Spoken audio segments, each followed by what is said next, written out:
Oh muse, il sera temps de dormir un autre jour.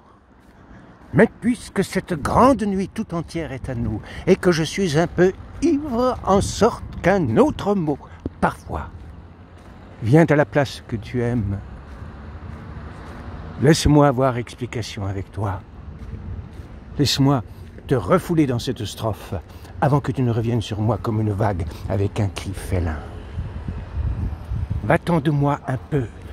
Laisse-moi faire ce que je veux un peu, car quoi que je fasse, et si que je le fasse de mon mieux, bientôt je vois un œil se lever sur moi, comme vers quelqu'un qui feint. Laisse-moi être nécessaire. Laisse-moi remplir fortement cette place reconnue et approuvée. Comme un constructeur de chemin de fer, on sait qu'il ne sert pas à rien, comme un fondateur de syndicat. Qu'un jeune homme, avec son menton orné d'un flocon jaunâtre, fasse des vers. On sourit seulement. J'attendais que l'âge me délivrât des fureurs de cet esprit bachique. Mais loin que j'immole le bouc à ce rire qui gagne des couches plus profondes, il me faut trouver que je ne fais plus sa part. Du moins, laisse-moi faire de ce papier ce que je veux, et le remplir avec un art studieux. Ma tâche, comme ceux-là qui en ont une.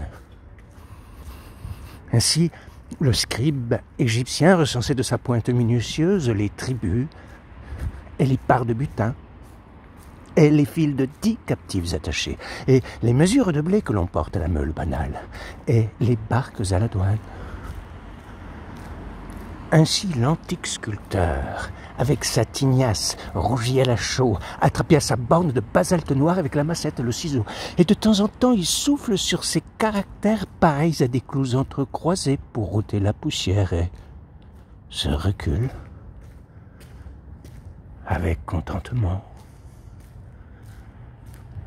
Et je voudrais composer un grand poème plus clair que la lune qui brille avec sérénité sur la campagne dans la semaine de la moisson,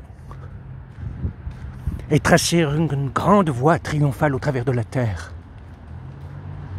Au lieu de courir comme je peux, la main sur l'échine de ce quadrupède ailé qui m'entraîne dans sa course cassée qui est à moitié elle est bon. Laisse-moi chanter les œuvres des hommes, et que chacun retrouve dans mes vers ces choses qui lui sont connues, comme de haut. On a plaisir à reconnaître sa maison, et la gare, et la mairie, et ce bonhomme avec son chapeau de paille. Mais l'espace autour de soi est immense, car à quoi sert l'écrivain si ce n'est à tenir des comptes, que ce soit les siens ou d'un magasin de chaussures ou de l'humanité tout entière. Ne t'indigne pas, ô sœur de la noire pitié qui broie la feuille de laurier entre ses mâchoires resserrées par le trisme prophétique, et un filet de salive verte coule du coin de sa bouche. Ne me blesse point avec ce trait de tes yeux, ô géante. Ne te lève pas avec cet air de liberté sublime au vent sur le désert, ô ma bien-aimée, pareille au quadrige du pharaon.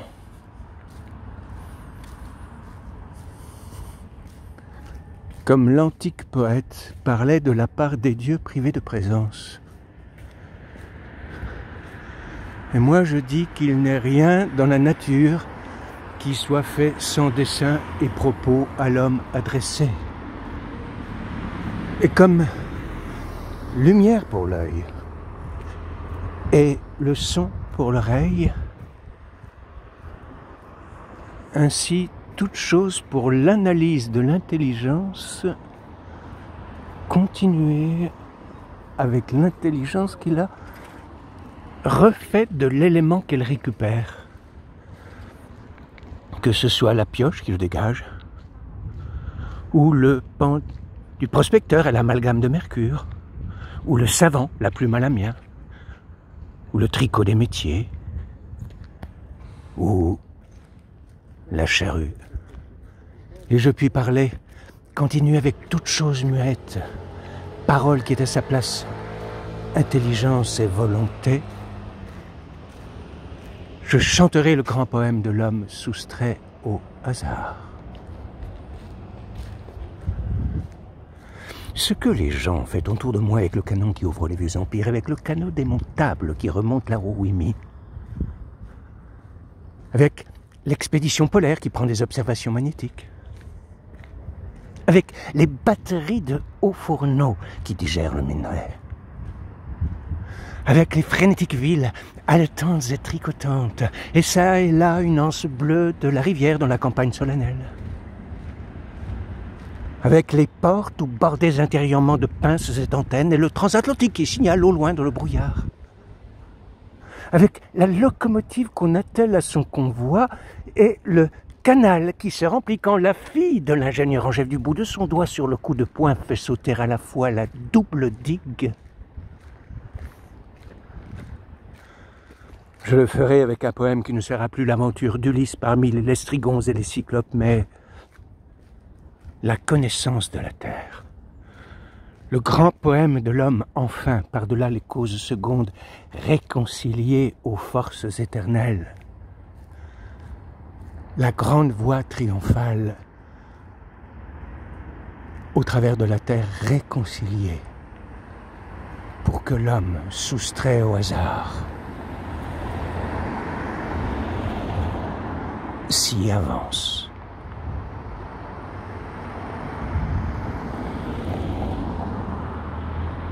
Paul Claudel,